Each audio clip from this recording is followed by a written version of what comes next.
So the United States market, I think, currently is very flooded with a lot of different product, and it's difficult for companies to make enough money so that the business actually makes sense.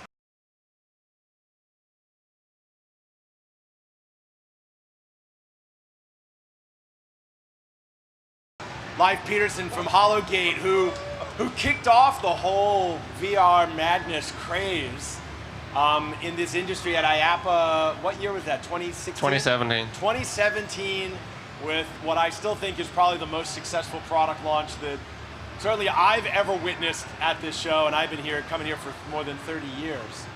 And you've gone on to do a whole lot of innovative stuff, which we're going to talk about today. So thanks for joining. Thanks, Bob. But you're the legend, so let's keep it that way. All right, we got legends. We got the legends. What do we want to start? Like, there's so many vectors I can take with this. Let's say present.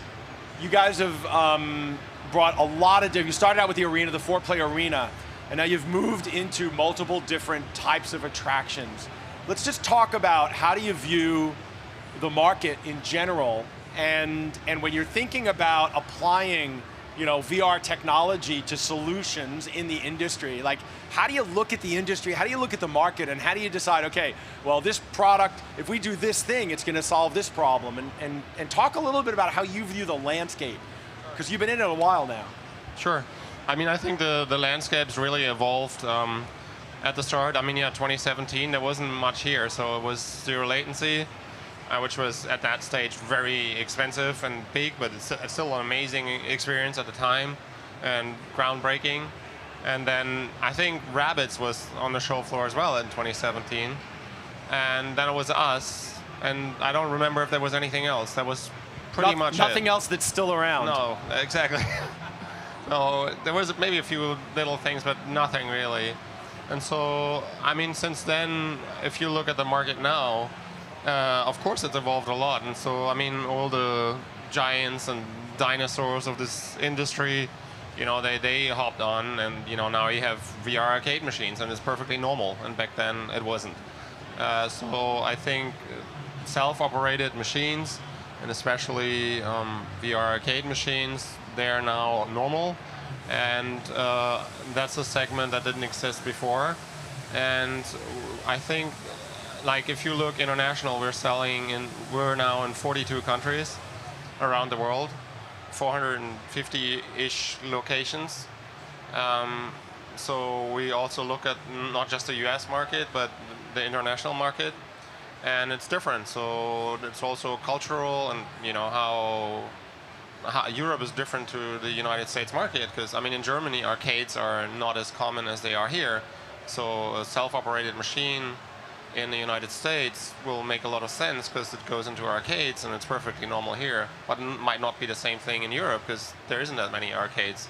So it's very different.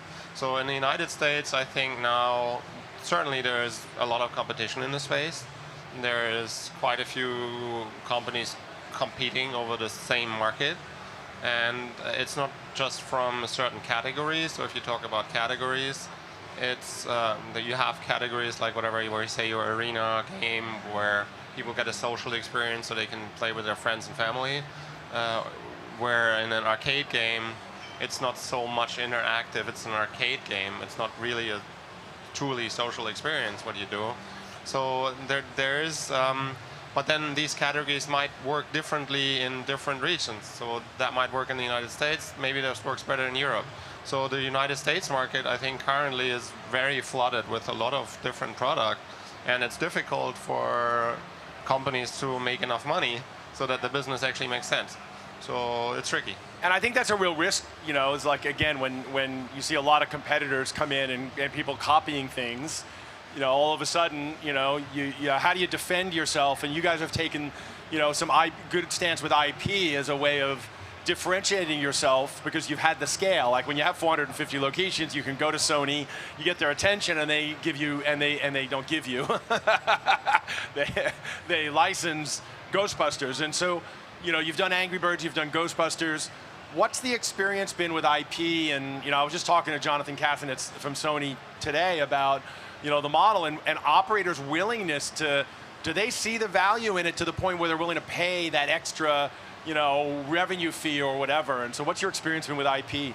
So, I mean, let's start with operators. So, I think in general, it's okay. So, they understand that there has to be a certain fee to utilizing an IP like Ghostbusters, which is the crown jewel of Sony. It's the most valued IP that they have.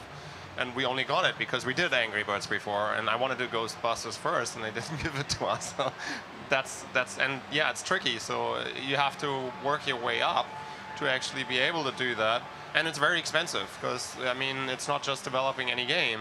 It has to be to the standard of what they want, and I mean it can be very painful at the same time because you're investing a lot of time and money into this, and it's tricky because there are so many people involved, and you have to get approval at all these stages. And I mean, I come from visual effects and TV commercials and so forth, and I'm used to working with, like, large agencies and clients and so forth. So I know you have to handle people and explain it properly so everybody understands and the process and where you're at and find the approval. But yeah, I mean, if you look at Ghostbusters, it took from talking about this the first time to actually having a finished product like 2 years. So, from going through legal and concept and so forth, it's very, very hard to do, and it's very expensive. And I don't know, so I think for operators it's great, and they have the IP, but you can also see, I mean, on other machines where IP isn't always king. So there is a lot of games, if there is good games, they might just work without the IP. So it's not the absolute ultimate solution to win. Well, I think we've talked, your Zombie, and then you do, people love zombie games, right? And I'm curious what you can say about, because there's a narrative that we have too many zombie games in the industry, and I keep saying that's what people seem to want to buy tickets for. What's your experience been with, and I don't want to ask you direct, I don't want to put you on the spot of something you can't disclose because of the relationship with Sony and licensing and stuff, but I'm curious about, since you've launched Ghostbusters, what can you tell us about the uptake?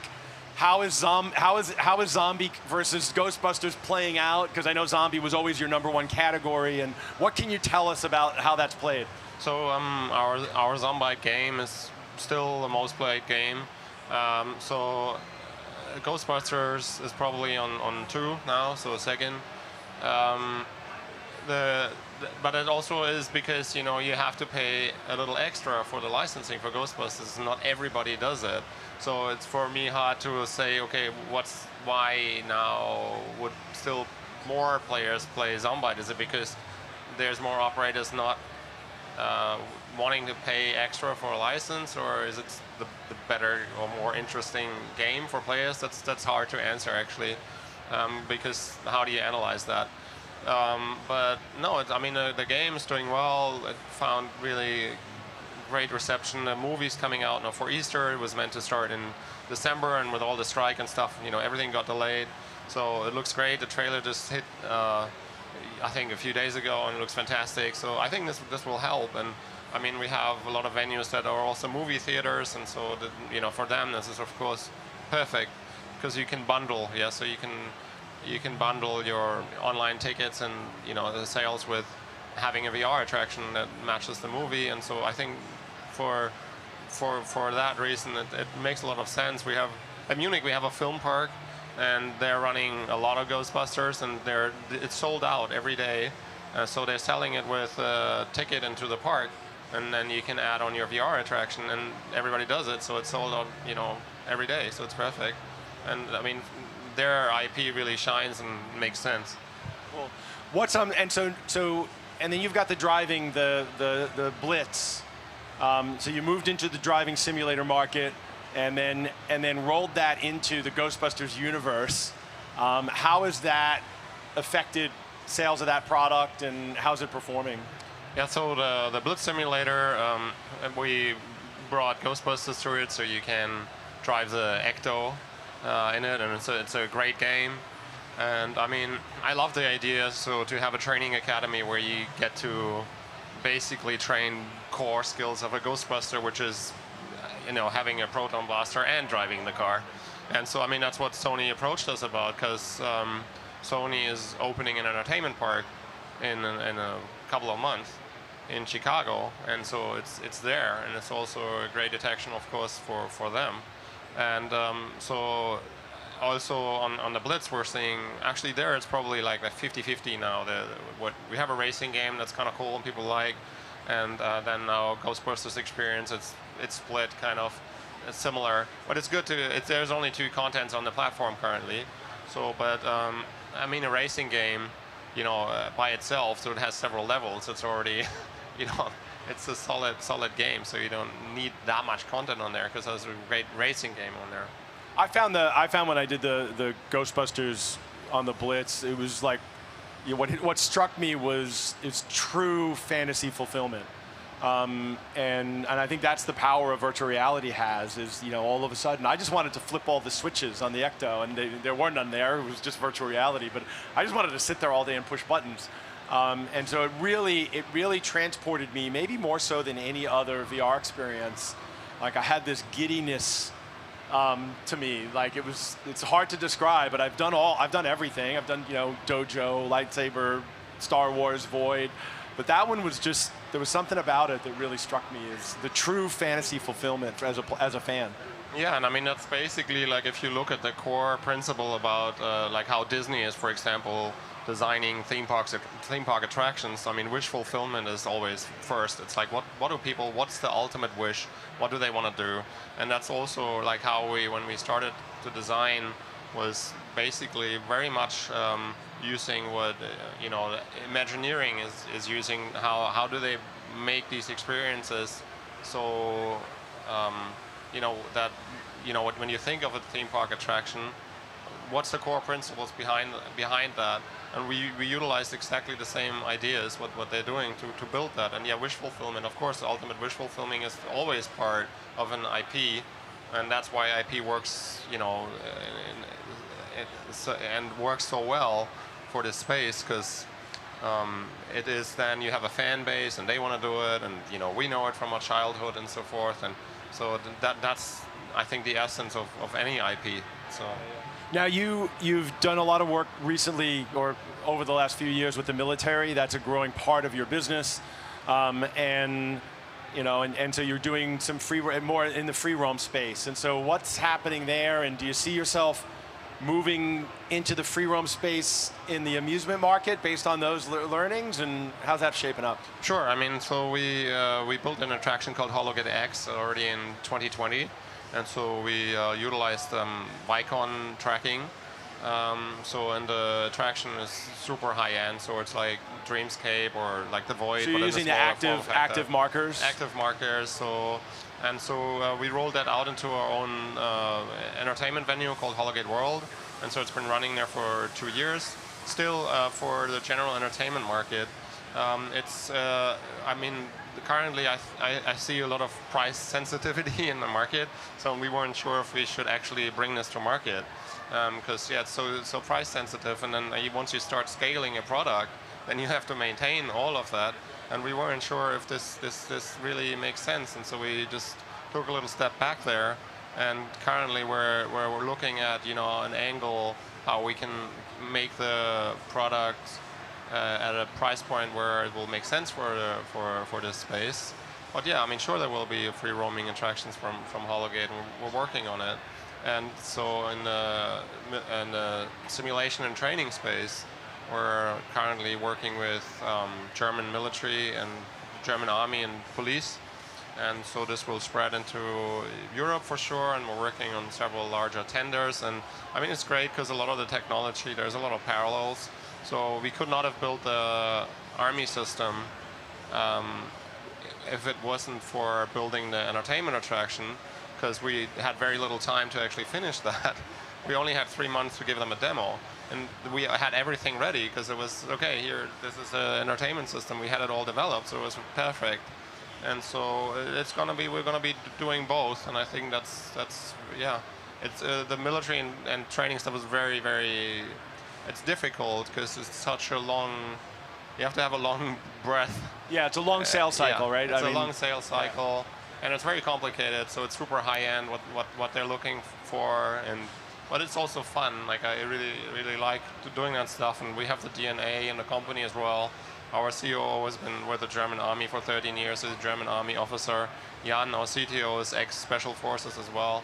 So they have the experience, and that's great. Yeah. So what's your outlook for the VR market in the location-based entertainment space? Like, 5 years from now, where do you think we'll be? That's a very good question. So I think at the moment, as I said earlier, it's quite flooded with products. So I think there will still be, I mean, arcade machines now, VR arcade machines, I think they've developed to a point where they're going to change a little, but it's probably going to stay like that. And so, sure, I mean, it's kind of like, it's a more immersive experience. You replace the screen with a headset, and it's a known and business model that has worked for a very long time. So I think that there will be some innovation and new games and so forth, but it's coming to more of a hold regarding innovation cycles. Like what we've seen over the last 6 years was just crazy. I mean, just going from, pretty much nothing to what we have today was really, really fast, and going through all these generations of headsets. I mean, that's something. I mean, it happened in the 90s, and we were there, and I played VR in 1993 with virtuality when I was a teenager, and so, then there was nothing for a long time. You just made me feel really old. Sorry.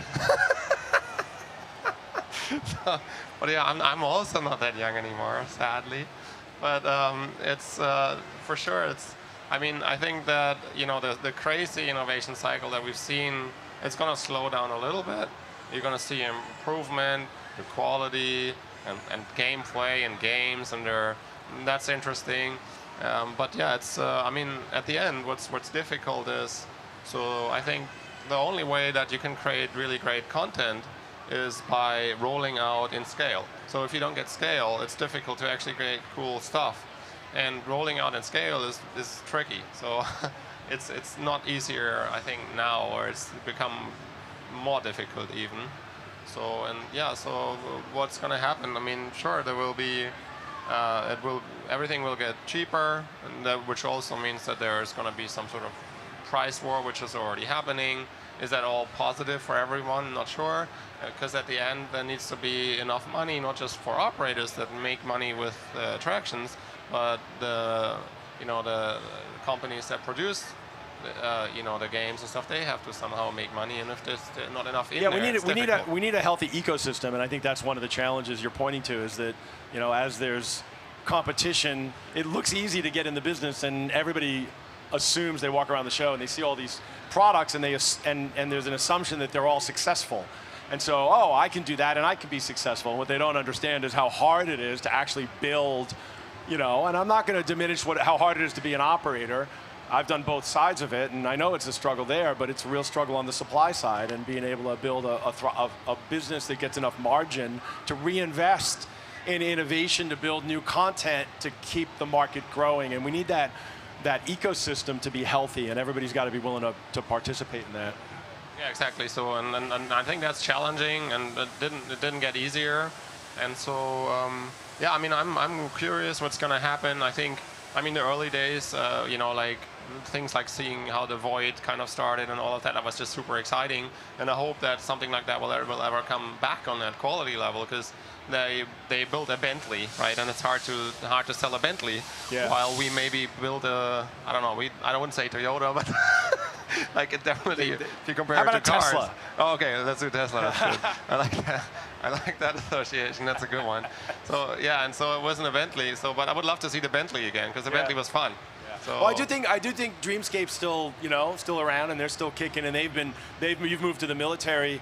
They've kind of moved into the education market, and they're kind of waiting it out, waiting for the technology to get better. Markerless motion capture, I think, from Vicon is going to help make less friction on the operator side, less capex, remove some of the reliability issues. Absolutely. So we're super excited about that, and we want to pop in the markerless tracking. We haven't played with it yet, so but it's something that we definitely want to try out. And again, yeah, sure, it's removing the friction, and that's important, because having all these devices on you,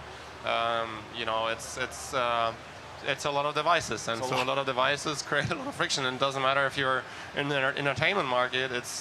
it's a problem, but it's also a problem in the simulation training market because they maybe not so crazy about throughput, but still there is throughput considerations.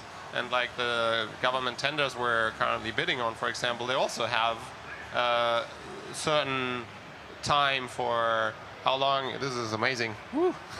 We're getting smoked out here. So they have certain time how long it should take to put on the equipment. So it's similar. Yeah, cool. Well, I think the smoke signal is we're at IAPA. We're all safe here. It's just a fog machine company over there. And we could have cued some Halloween music, but we're too late for that. Leif, thanks for, look, congratulations on your success, but I know that you're always looking at the next hill and the next challenge, and so I do hope you guys get a chance to, every once in a while, smell the roses and keep bringing amazing stuff to market and pushing the envelope. We appreciate it. Thanks, Bob. I appreciate the invitation here as well and the chance to speak here. Thank you guys, and yeah, I mean, it's just what you said. Smell the roses, yes. We just I just created a large kind of cultural, like company culture incentive, and so this was one of the things like we have to stop and actually enjoy the moment and celebrate, because you sometimes forget, and there's just always also too much shit going on, so that sometimes you have to celebrate and just There's always another hill to climb, right? Yeah. There's always another hill to climb, and we focus on that as entrepreneurs, and sometimes, you know, you just, every once in a while, you need to coast downhill, so. Yeah, that's a good point, so don't forget that. And don't forget that. Thank you for coming. We'll be back top of the hour with more from the Vive Theater. Thanks.